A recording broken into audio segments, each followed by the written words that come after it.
A game like Starfield only comes around once every few years if we're lucky, and your first time playing through a game like this is a truly unique journey that you only get to properly experience once. While the questlines, factions, and cities are the same for everyone, the order in which you choose to approach them is yours to decide. If you've ever played an Elder Scrolls or Fallout game, you know that feeling of wonder and discovery you get as you walk through a world that's truly yours to discover. And that's why I implore all of you to go into Starfield completely blind. Tune out all those sources that could spoil the sense of discovery or tell you what the right order to play the game is, and make those decisions for yourself. Seriously, it might sound stupid, but you'll thank me for it later. There really is no such thing as a correct order to play a game like this. It's all about creating a character that speaks to you and the kind of playthrough you want to have, and then seeing where the wind takes you. This isn't a linear game where you need to finish the main campaign, prep for the big bad endgame boss, and min-max to have a shot at taking it down. If you wanted, you could never complete the main campaign in Starfield and live a simple life farming resources in far-off systems, or you could become Space Heisenberg, take down Reagent Industries, and own the Aurora market in Neon. Now I get it, there's a case for watching guides when you're stuck on something or life is busy and you need some tips on speeding up your playthrough, and I think that's completely valid. But if you can afford to avoid the noise around actual discoveries in the game, then you'll be sure to retain more of that first playthrough magic, and you'll look back fondly on that experience years from now.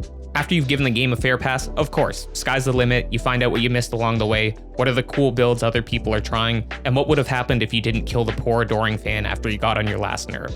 I find a lot of us these days are looking for the quickest way to the finish line, and we forget it's about the journey and not the destination, as cliche as that sounds. This game isn't going anywhere anytime soon, so you have many opportunities to run through every faction questline and mod the ever-loving hell out of Starfield until it's barely recognizable to the base game, but you'll never get a first playthrough again. Alright, thanks for listening to my TED Talk. I hope this resonates with some of you. Like I've said, there's no correct way to play the game, but I have some general tips that I think are going to be useful to almost anyone who wants to maximize their enjoyment of the game and not feel like they're hitting a wall, missing out on key features of the game, or simply wasting precious time.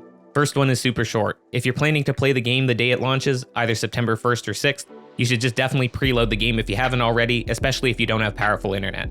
The game's over 100 gigs, and there was another 15 gig patch this week, so get that sorted now if you want to play at T-0. The order in which you choose your skills will vary immensely depending on your playstyle, and to each their own of course, but I highly recommend that anyone who doesn't want to just walk around like a ground peasant should consider purchasing at an absolute minimum the first rank of boost packing. If anything, I would get all 4 ranks of it as fast as possible because it will single-handedly be the greatest time saver in the game next to O2 and sprint related skills.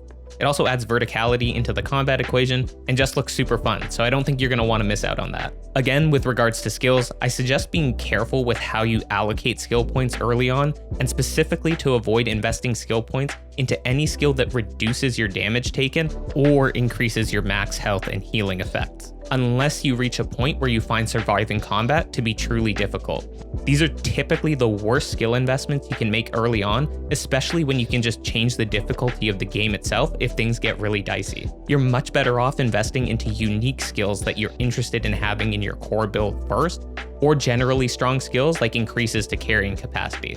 I'll have a comprehensive breakdown posted on all skills discussing their general strengths in relation to certain playstyles shortly after launch, but of course it's going to be up to you how you use that information to shape your own build. When choosing your character background, it's of course important to think about the starting skills that come with it, but what's much more important is that this is the most playthrough defining decision you're going to make. The dialogue options available to your character are heavily influenced by what your starting background is, so if you're really interested in your character having a specific origin story behind them, then this is going to play a huge part in that.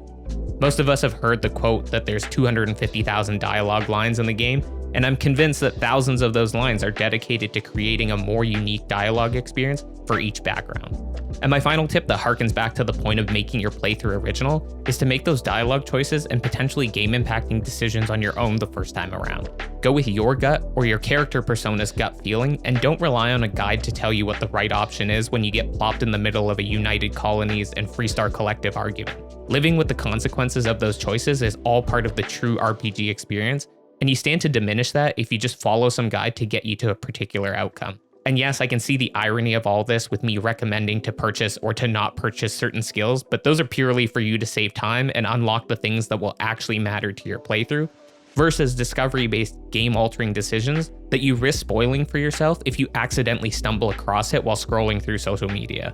Go ahead, if that's your jam, you're all adults, I can't tell you what to do. If you are interested in critical breakdowns of in-game mechanics, guides, walkthroughs, and Starfield lore, then consider subscribing. I'll be making tons of content for the months to come. Just make sure to do it when you're ready and you've hopefully had a chance to experience the game for yourself first. If you need more information to best prepare you for launch, then check out my Starfield Handbook videos for arguably the deepest dive on pre-release material anyone has ever done. I'll let you be the judge, and I'll see you in the next one. Peace.